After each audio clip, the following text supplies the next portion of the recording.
किसी ने बड़े कमाल की बातें कही हैं कि अनजान होना शर्म की बात नहीं है, लेकिन जानने की इच्छा ना रखना शर्म की बात है। आपकी बाधा जितनी बड़ी होगी उतना ही बड़ा आपको अवसर भी प्राप्त होगा। और विपरीत परिस्थितियों में कुछ लोग टूट जाते हैं, कुछ लोग रिकॉर्ड तोड़ देते हैं। कमाल की बातें कहने वाला हमारे साथ हैं international author, motivational speaker, educator, business consultant Shiv Khera sir, जिनकी किताबें पढ़ करके हमने जीवन में थोड़ा सा सीखा और आप तक पहुंचाने का प्रयास करता हूं। मैं आरजे कार्तिक स्वागत करता हूं शुद्ध अंतःकरण से। आपका बहुत बहुत प्रणाम आपको।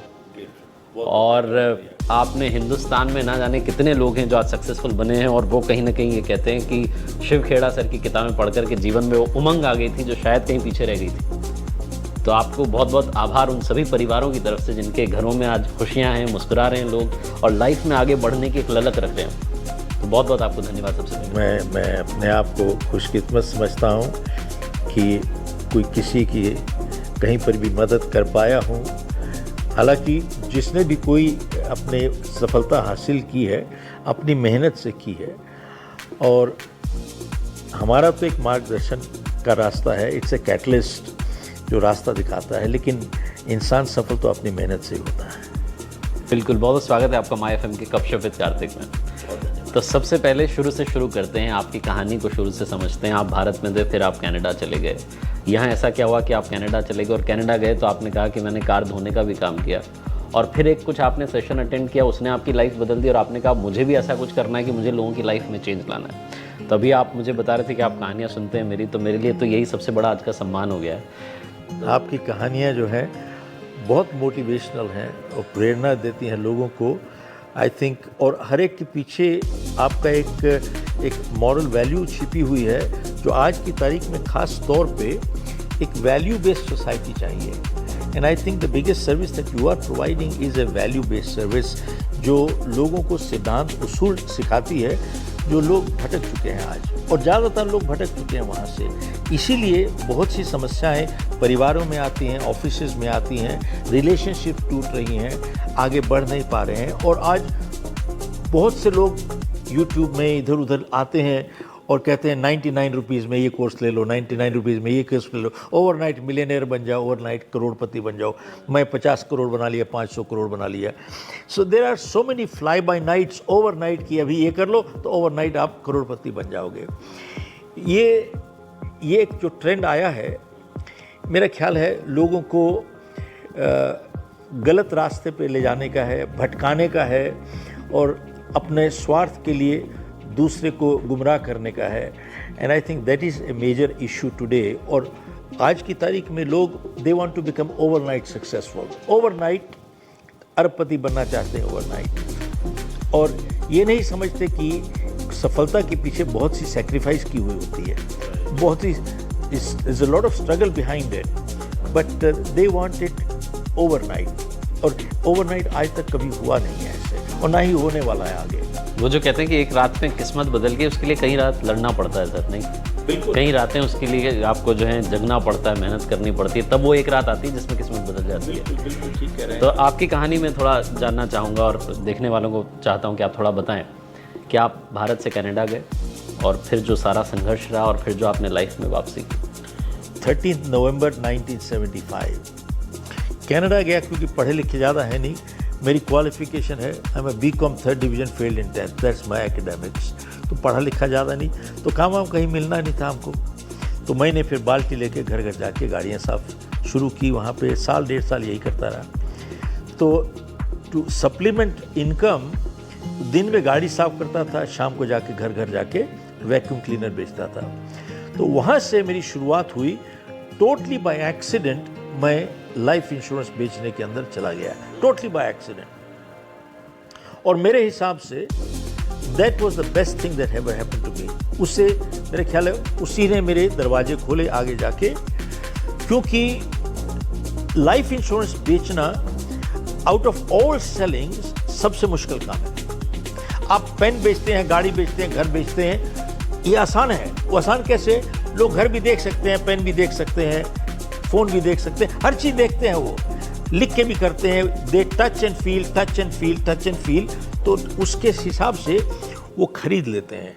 लेकिन लाइफ इंश्योरेंस क्या है? कागज़ का टुकड़ा बेच रहे हो आप, बेच क्या रहे हो? आप बता रहे हो कि अगली ज़िंदगी में ये होगा, आपको ये हो जाएगा, तो आपके परिवार को ये मिलेगा। किसने क्या देखा है भाई? तो it is one of the toughest sales, और इसलिए तकरीबन 90% लोग लाइफ इंश्योरेंस में बेचने जाते हैं, 90% फेल हो जाते हैं, पहले साल में छोड़ के चले जाते हैं, पहले फर्स्ट ईयर। तो मेरे को भी जब मैंने ज्वाइन किया था तो मेरे मैनेजर ने बुलाया कि भैया तेरा काम वाम कुछ नहीं हुआ है, यू आर फायर्ड। 3 महीने के अंदर मुझे नौकरी से निकाल दिया साहब ने। जिस दिन निकाल रहा था मुझे, तो मैंने कहा भैया मेरे को एक मौका दो। मैंने कहा कि अगर आप मुझे आज फायर कर देते हो तो मुझे मालूम मैं कहाँ जाऊँगा, और खाली एक ही जगह मुझे मालूम है, गाड़ी साफ करने की। और मैंने कहा अब मैं वो करना नहीं चाहता हूँ साहब, मेरी फैमिली है, मेरी 3 साल की बेटी है। मैंने कहा कि मैं आपको एक कमिटमेंट देता हूँ कि मैं आपको लेट डाउन नहीं करूँगा मेरी तरफ से। कभी आप ये नहीं सोचेंगे कि मैंने गलत फैसला किया, मुझे एक मौका और दे। मेरे को कहता है कि ये तुम्हारी छोटी जीत नहीं है, सबसे बड़ी जीत यही है। और कहता है कि मैं तुमको एक मौका फिर इसलिए दूंगा कि अगर आप कमिटमेंट मेरे साथ मत कीजिए, अपने आप के साथ कीजिए, तब मैं तुमको रहने दूंगा। साहब उस दिन मैंने कमिटमेंट की, और वो एक मेरी ज़िंदगी में एक मोड़ था। और हर एक की ज़िंदगी में कोई ना कोई मोड़ जरूर आता है। तो उसने कागज़ वापस ले लिए, विड्रॉ कर लिए, और उस साल मैंने तकरीबन $1 मिलियन की सेल की। उसके बाद 3 मिलियन की अगले साल, तीसरे साल 5 मिलियन की। उसके बाद अमेरिका मूव कर गया मैं, और मैं 3 बिजनेसेस में चला गया। कैलिफोर्निया की एक कंपनी मैंने खरीदी 1984 में, उनका न्यू जर्सी ऑपरेशन शुरू किया विद नो क्लाइंट्स, और मैंने अपनी कंपनी बेची विद क्लोज टू 500 क्लाइंट्स, तो मैंने बेची। तो ये एक पिछले 47 साल का सफ़र है मेरा। लेकिन इनसे मेरे को जो सीख मिली वो ये है, मैं सारी ज़िंदगी फेल होता चला गया और सारी दुनिया को दोषी ठहराता गया। ये नहीं सोचा कि मैं ही अपनी सबसे बड़ी समस्या खुद ही था। बाहर कुछ बदलाव नहीं आया, सोच बदली, एकदम दिशा बदल गई। पहली कहानी, पहला तो एक संदेश ये है, और दूसरा ये है, जब उसने मुझे कहा you shut up and listen to me, बहुत कड़क के बोला मेरे से, you shut up and listen to me, उससे समझ में आई कि कभी कभी जिंदगी में भला करने के लिए कठोर बनना पड़ता है। क्या बात है साहब, कभी कभी जिंदगी में भला करने के लिए कठोर बनना पड़ता है। और तीसरी चीज मेरे को समझ में आई कि हमारी अपॉइंटमेंट्स ऑलवेज 1 हफ्ता इन एडवांस होती थी, 1 हफ्ता पहले अपॉइंटमेंट होती थी। और एक चीज मैंने समझी कि अगर आपकी अपॉइंटमेंट 1 हफ्ता इन एडवांस नहीं बनी है, और आज अगर सुबह उठ के आप सोचते हो कि मैं आज क्या करूंगा, आप बेरोजगार हो नौकरी के साथ। नौकरी लगी हुई है आपकी, लेकिन आप हो बेरोजगार हो। और तकरीबन मैं काफ़ी लोगों को एड्रेस करता हूँ, साल में 1 लाख 2 लाख 3 लाख को एड्रेस कर ही देता हूँ। तकरीबन 90% लोग they don't have appointments in 1 week in advance. और सबसे बड़ी सीख जो मिली मुझे वो ये थी कि मैं लाइफ इंश्योरेंस बेचता था कमीशन पर। बेचता था तो पैसे मिलते थे, नहीं बेचता था पैसे नहीं मिलते थे, और ना ही पैसे थे। लेकिन मैंने देखा अपनी कंपनी में वहां पे कुछ लोग को तनख्वाह मिलती थी और वो काम नहीं करते थे। तो तब मैंने सीखा फर्क, पैसा बनाने में और पैसा कमाने में बहुत फर्क होता है। पैसा बनाना चोरी है, पैसा कमाना ईमानदारी सच्चाई है। इंग्लिश में बोलता हूं, making money is criminal, earning money spiritual, that is the difference. तो अब फर्क क्या है? सिर्फ फर्क यह है कि जब आप पैसा कमाते हो, आप अपनी एनर्जी और एथिक्स, ईमानदारी उसके पीछे लगाते हो। ये 2 चीज अगर मिसिंग है तो उसको कमाना नहीं कहते, बनाना कहते हैं। कि एथिक्स एंड एनर्जी बिहाइंड, उसको कहते हैं कमाना। एक स्टडी हुई थी अमेरिका में, इट्स कॉल्ड गैलप सर्वे। तो उन्होंने कहा था कि तकरीबन 63% लोग जो काम करने जाते हैं, दे आर डिसएंगेज्ड। डिसएंगेज का मतलब ये होता है कि अपना काम नहीं करते साहब।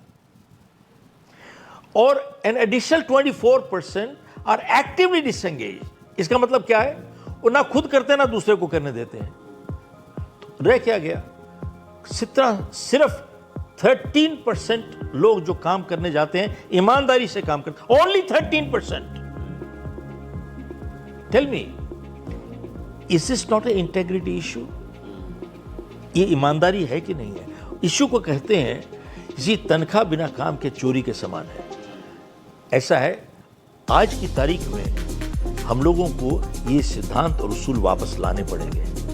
और उसी स्टडी ने एक और बताया था कि विद सोशल मीडिया लोग काम पे जाते हैं तकरीबन 2-3 घंटे एवरी डे एट वर्क, वो अपना सोशल मीडिया चेक कर रहे हैं। साहब एक बात बताओ, क्या इसी के पैसे मिलते हैं आपको?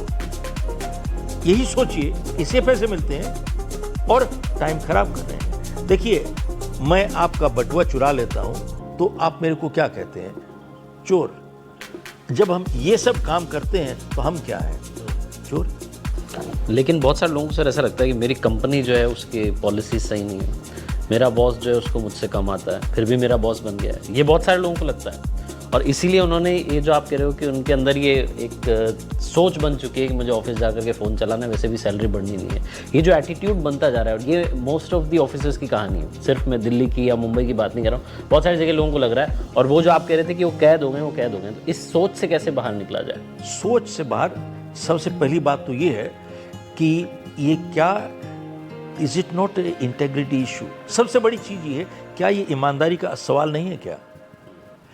अगर आपका बॉस है, यार तू बॉस बन जा, तू करके दिखा दे मेरे को काम। खुद नहीं कर पाएगा, दूसरे में नुक्स निकालेगा। आप कहीं पर भी देखिए, खुद नहीं कर पाएगा, दूसरे में नुक्स निकालेगा बैठे। तो आप एक बात बताइए कि आपका जब ध्यान ही नहीं है काम पर, ईमानदारी से काम ही नहीं करना चाहते, तो जो काम करते हो पहले तो जहां जिसमें दिल नहीं है आपका, तो पहले तो आधे काम तो गलत करते हो आप। अब फिर जाके कहते हो सॉरी हो गया, सॉरी, अब फिर दोबारा करते हो। तो आपको एक काम के लिए 3 बारी पैसे मिल गए क्या? एक बारी पहले किया जो गलत किया, फिर जाके उसको किया, फिर करेक्ट किया, फिर उसके भी पैसे मिले। पैसे कटने चाहिए कि नहीं कटने चाहिए? 100% पैसे कटने चाहिए। ये चोरी है कि नहीं है? लेकिन कितने लोग इसको चोरी मानते हैं? कहते नहीं, गलती हो गई, सॉरी। आपकी सॉरी हो गई, उसने उसी काम के 3 बारी पैसे दिए। भैया, हम लोग को सोचना पड़ेगा कि ईमानदारी, सच्चाई होती क्या है। हम लोग के सिद्धांत टूट गए हैं, एकदम खत्म हो गए। We have to understand. अपने सिद्धांतों की बात की, इंटीग्रिटी की बात की, रिश्ते भी सर कहीं ना कहीं आजकल बड़े कमज़ोर से हो गए हैं। सुबह हाय, शाम में बाय हो जाता है। मतलब मूव ऑन करना बड़ा इजी हो गया और रिश्तों की जो अहमियत है वो धीरे धीरे खत्म होती जा रही है। सिर्फ प्यार की बात नहीं कर रहा हूँ, परिवार की भी बात कर रहा हूँ। परिवार भी आजकल जो है बिखरते चले जा रहे हैं। आपका इस पर क्या सोचना है? आपको क्या लगता है? आप बात कर रहे हैं रूट से वापस जुड़ने की, उन संस्कारों से वापस जुड़ने की जो हमारे देश की परंपरा है। देखो, एक बात है, रूट्स और फ्रूट्स के रिश्ते होते हैं। रूट्स और फ्रूट्स का एक रिश्ता होता है। तो रूट ही गलत होगा तो फ्रूट ही गलत निकलेगा, ऑलवेज। तो ऑलवेज बात ठीक है। और सबसे बड़ी चीज ये है, गलती इस दुनिया में हर एक से होती है, हमसे भी होती है, एवरीबडी। अगर आपने किसी ऐसे इंसान को देखा है जिसने गलती नहीं करी, तो फिर आपने ऐसे इंसान को देखा है जिसने जिंदगी में कुछ किया ही नहीं। गलती करना पाप नहीं है, लेकिन गलती करने के बाद, एहसास होने के बाद दोहराते रहना पाप जरूर है। ये जरूरी चीज है। अब सबसे बड़ी चीज ये है कि रिश्तों की जब हम लोग बात करते हैं, आप देखें कि जिन लोगों के रिश्ते अच्छे होते हैं, वो एक फोन कॉल के साथ जो काम करवा सकते हैं, आप 1 करोड़ के साथ नहीं काम करवा सकते साहब। और सबसे बड़ी चीज ये है कि खून के रिश्ते और प्यार के रिश्तों में बहुत फर्क होता है।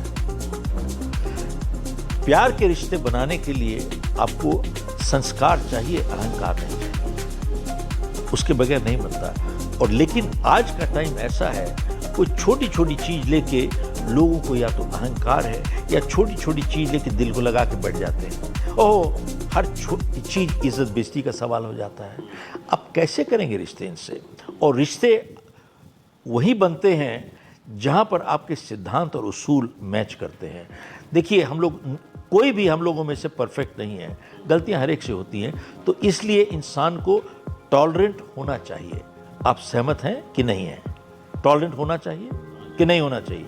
एकदम गलत बोल रहे हैं आप, सरासर गलत बोल रहे हैं। मैं आपसे बिल्कुल सहमत नहीं हूँ साहब। टॉलरेंस लफ्ज़ एकदम मेरे हिसाब से घटिया लफ्ज़ है मेरे लिए।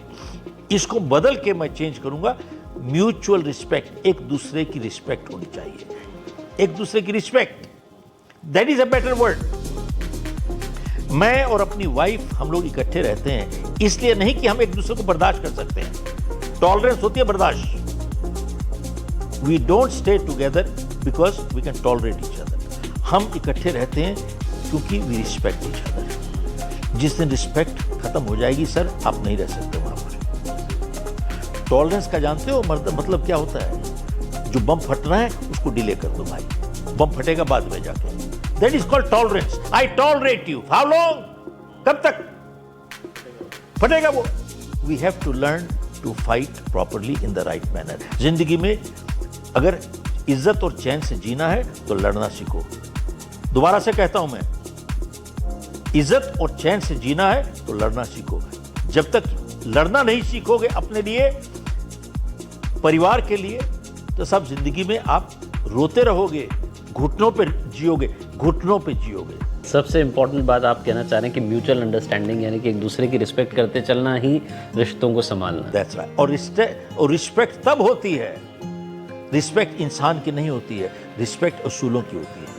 आपके अंदर उसूल होंगे, मैं आपकी रिस्पेक्ट करूंगा। उसूल नहीं होंगे तो मैं आपको रिस्पेक्ट नहीं करूंगा साहब की। तो ये सिद्धांत हमारे को बुनियादी तौर पे अपने उसूल ठीक करने पड़ेंगे, तभी आगे बढ़ सकते हैं। आज की जनरेशन जो है ना, ये बहुत टेक सेवी है साहब, कंप्यूटरों पर खूब चलाती है साहब, सीधे बहुत कंफर्टेबल हैं मशीन कंप्यूटर से, लेकिन they are uncomfortable with people. लोगों के साथ अनकंफर्टेबल हो चुके हैं। अब बताइए कैसे काम करेंगे आप लोग? डिवोर्सेस हो रहे हैं, दफ्तरों में झगड़े हो रहे हैं, बक बक हो रही है, पॉलिटिक्स हो रही है, दूसरे की टांग खींच रहे हैं, अपने आप को उठाना नहीं चाहते, दूसरे को गिराना चाहते हैं। यही हाल हो रहा है। तो ऐसे कभी रिश्ते बनते हैं? कभी नहीं बनते। आजकल की सर एक समस्या ये भी है कि लोग जो हैं इसलिए भी किससे बात नहीं करते कि वो मुझसे बात नहीं कर रहा तो मैं क्यों कॉल करूं। तो ये जो आपने कहा कि छोटे छोटे ईगोज़ आ गए, इसके चक्कर में पूरा रिश्ता ही ख़त्म हो जाता है, सब खत्म हो जाता है, आगे बढ़ जाते हैं। एक चीज़ मैं आपसे जानना चाहता हूं कि क्या प्रैक्टिस जो है वो अपनानी चाहिए लोगों को? जो भी आप कह रहे हैं कि बहुत कुछ जो है टूट चुका है, बिखर चुका है, उसको फिर से संवारने के लिए, ढांचे को फिर से ठीक करने के लिए कोई कॉमन प्रैक्टिस जो आप लोगों को सजेस्ट करना चाहते हैं कि आप कीजिए ताकि आप बेहतर इंसान बनने की तरफ अपनी यात्रा शुरू करें? देखो भैया, ऐसा है, सबसे चीज़ जरूरी जो है, अगर अपने रिश्ते जोड़ना चाहते हैं या बनाना चाहते हैं कहीं पर भी, तो पहले तो एहसास करना पड़ेगा अपने आप कि मेरे में क्या गलती है। मैं सारी दुनिया का ठेका लिया हुआ है क्या? सारी दुनिया का I am a general manager of the world? तो आई एम नॉट। तो हमारे को सबसे पहले अपने आप को देखना होगा कि क्या मैं आपको कंट्रोल कर सकता हूँ? मैं नहीं कर सकता। बहुत बारी आप देखेंगे कि दूसरों का व्यवहार जो है, it is reactionary to our behaviour towards them. मैं अगर आपके साथ कड़क के बात करता हूं तो मेरे को जवाब कड़क मिल जाएगा। तो मैं इसको कैसे एनालाइज करता हूं कि आप मेरे से बदतमीज से बात किए, लेकिन क्या मैंने ये देखा कि मैंने आपसे गलत बात किया? क्या आपका जो रिएक्शन हुआ वो तो रिएक्शन था मेरा। हाँ ठीक है, आपको रिएक्ट नहीं करना चाहिए, आपको भी सोचना चाहिए, लेकिन शुरुआत कहाँ से हुई? ज़्यादातर लोग एक दूसरे के ऊपर वापस बिहेव करते हैं as a reactionary to other people's behaviour. तो पहले हमारे को अपना बिहेवियर चेक करना पड़ेगा कि मैं क्या करता हूँ। हमारे यहाँ पे कॉन्फ्रेंस रूम में एक सिस्टम है कि कोई भी फ़ोन नहीं ला सकता। उस दिन मेंबर ऑफ पार्लियामेंट आए, बोले मैं फ़ोन अंदर ले आऊँ, मैं कहा नहीं साहब नहीं ला सकते, अब नहीं ला सकते। मेरा भी फ़ोन बाहर है, मैं भी नहीं रख सकता वहाँ पर। मैं आप मान लीजिए आप मेरे दफ्तर में आते हो कॉन्फ्रेंस रूम में, और मैं अगर फ़ोन चालू रखता हूँ वहाँ पर, तो क्या is it courteous to you? क्या सभ्यता है? यही है सभ्यता? और मैं आपका टाइम खराब कर रहा हूँ, तो मेरा कोई हक है आपका टाइम खराब करने का? नहीं है ना। तो मैं आपका टाइम नहीं खराब करूंगा, मेरी कमिटमेंट है, लेकिन मैं आपको अपना टाइम खराब करने भी नहीं दूंगा। आप अपना फोन बाहर रखिए। So we have to be very clear कि वे शुरुआत कहाँ पे होती है। हाँ, कुछ लोग ऐसे हैं, आप चाहे जितने प्यार से नम्रता से बात कर लीजिए, किसी की आदत बन चुकी है बदतमीजी से बात करने की, उनके साथ क्या रिश्ते बनाओगे। और जो स्वार्थी लोग होते हैं वो कांटेक्ट बनाते हैं, रिश्ते नहीं बनाते हैं। कह रहा है कांटेक्ट बना लो, कांटेक्ट बना लो, काम का आदमी है, कभी जरूरत पड़ जाएगी। डॉक्टर है, वकील है, IAS है, IPS है, गुंडा है, माफिया है, बदमाश है, पॉलिटिशियन है, क्या पता कभी जरूरत पड़ जाए। जरूरत खत्म हुई, दोस्ती खत्म हो गई। ये बात ये है, कांटेक्ट बनाने में और रिश्ते बनाने में बहुत फ़र्क होता है। रिश्ते बनते हैं उसूलों के ऊपर। देखिए, एक दूसरे की मदद करना एक दोस्त का फर्ज है, लेकिन पर्पस नहीं है। अगर पर्पस है तो पर्पस खत्म हुआ, दोस्ती खत्म हो गई। तो आपने सही कहा कि आजकल लोग कईयों से बात सिर्फ इसलिए कर रहे हैं कि आगे काम पड़ सकता है। एक चीज़ और मैं आपसे जानना चाहता हूँ, आपने इतनी कमाल की बुक्स लिखी हैं, आपको नहीं लगता कि आजकल रीडिंग हैबिट्स जो हैं ख़त्म होती जा रही हैं? लोग लेकर तो आते हैं किताबें कि अरे यार अच्छा लगूंगा, कूल लगूंगा, और तुरंत मंगा भी लेते हैं, सेल्फी भी डाल देते हैं और कुछ पिक्चर्स भी डाल देते हैं, चाहे पता भी नहीं कौन सा पेज खुला हुआ है, लेकिन बढ़िया सी फोटो भी डल जाती है कि हाँ सुंदर, नीचे भी आ जाते हैं कॉमेंट्स। आपको ऐसा लग रहा है कि रीडिंग हैबिट्स जो है लोगों की, थोड़ी पढ़ने की आदत जो है कम हो गई है, और अगर हो गई है तो उसको कैसे वापस से सुधारा जा सकता है? बात यह है, इस गलती का शिकार तो मैं भी हूँ। मैं भी गिल्टी हूँ कि मैं भी बहुत किताबें खरीदता हूँ, लेकिन पूरी किताबें पढ़ नहीं पाता हूँ। और मेरे ख्याल है आधी से ज़्यादा किताबें मेरे पास, यहाँ पे थोड़ी फ्लडिंग हो गई थी, तो तकरीबन मैंने हिसाब लगाया, मेरे पास तकरीबन कोई 2 लाख से ऊपर किताब है मेरी अपनी लाइब्रेरी में। अब उसमें से मैंने 2 लाख पढ़ी हुई है शायद नहीं, मैं तो हो सकता है मैंने 20-30 हज़ार किताब पढ़ी होगी ज़रूर, वो भी बहुत होती है। मैंने यू कैन अचीव मोर किताब में एक सर्वे दिया है कि तकरीबन 85% लोग जो बिलियनर और मिलियनर आज की तारीख में, 85% मिलियनर्स एंड बिलियनर्स और फर्स्ट जनरेशन, पहली पीढ़ी है। सिर्फ 15% लोग जो अरबपति हुए हैं वो इनहेरिटेंस से लेके आ रहे हैं। तो उनसे पूछा गया कि साहब आपने इतने कम टाइम में इतनी फाइनेंशियल सक्सेस कैसे हासिल की? तो उन्होंने कहा कि साहब किताबें पढ़ते हैं। आज की बात बता रहा हूँ, हम किताबें पढ़ते हैं। कितनी किताबें पढ़ते हैं? तकरीबन 50 किताबें per year. 50 books a year means 1 book a week. 1 book a week, एक किताब पढ़ते हैं। वॉरेन बफेट तकरीबन 6 घंटे डेली पढ़ता है, even now. Bill Gates Avid reader, खूब किताबें पढ़ता है। आप देखिए, मल्टी मिलियनियर्स और बिलियनियर्स एक किताब हफ्ता पढ़ते हैं। This is it. और उनसे पूछा गया कि कैसी किताब पढ़ते हो आप? तो बोले साहब हमारे पास टाइम वेस्ट करने के लिए नहीं है, हम फिक्शन नहीं पढ़ते क्योंकि फिक्शन विल रिमेन फिक्शन। हम सिर्फ सेल्फ हेल्प बुक्स पढ़ते हैं, only self help books. Why? क्यों? इस वजह से क्योंकि एक अच्छा आइडिया मिल जाए is worth $1 million। 1 idea is worth $1 million। आपको कितने आइडिया चाहिए सफल होने के लिए? है सिर्फ एक। बोले एक आइडिया चाहिए, और एक किताब हफ्ता पढ़ते हैं। इसका मतलब क्या हुआ? There is a connection between learning and earning and learning and earning and learning and learn more, earn more.